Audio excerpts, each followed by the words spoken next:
हाय, hello, नमस्कार. बघा, आज आपण बनवणार आहोत चटपटीत मिरची. बघा, आता आपल्याला काय करायचं आहे, तीळ आहे ना चांगली हलकी भाजून घ्यायची, शेंगदाणेही भाजून घ्यायचे आपल्याला. मग आपल्याला त्याच्यामध्ये थोडासा गरम मसाला, थोडीशी हळद पावडर, थोडंसं धना पावडर, थोडीशी जिरे पावडर, थोडीशी बडीशेप पावडर अशी आपल्याला त्याच्यात टाकायची आहे.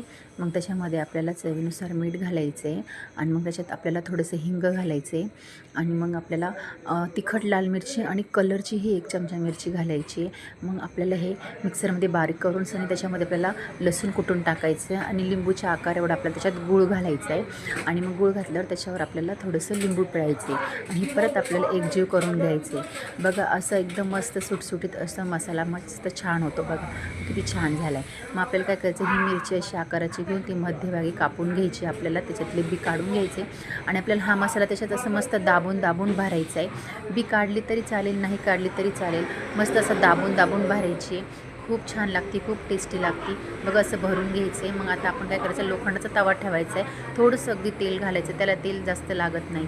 मस्त असं तेल थोडंसं तापलं की आपल्याला मीडियम गॅसवर आपल्याला ही मिरची मस्त होऊन द्यायची. बघा, आता ही मिरची अशी मस्त तव्यावर घातली का आपल्याला त्याच्यावर झाकण ठेवायचे 10-15 मिनटं, बारीक गॅस करून ठेवायचे. मध्ये आधी त्याला आपल्याला हलवत राहायचे. बघा, असं मस्त झाकून ठेवायचे. खूप छान लागते, खूप टेस्ट. तुम्ही डाळ भाताबरोबर, वरण खूप छान लागते.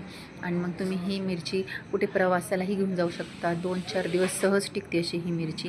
तुम्ही नक्की करून बघा. व्हिडिओ आवडला असेल तर लाईक करा, शेअर करा, सबस्क्राईब करा, एकदा नक्की करा आणि मला कमेंटमध्ये नक्की सांगा की ही मिरची चटपटीत कशी लागली. बाय.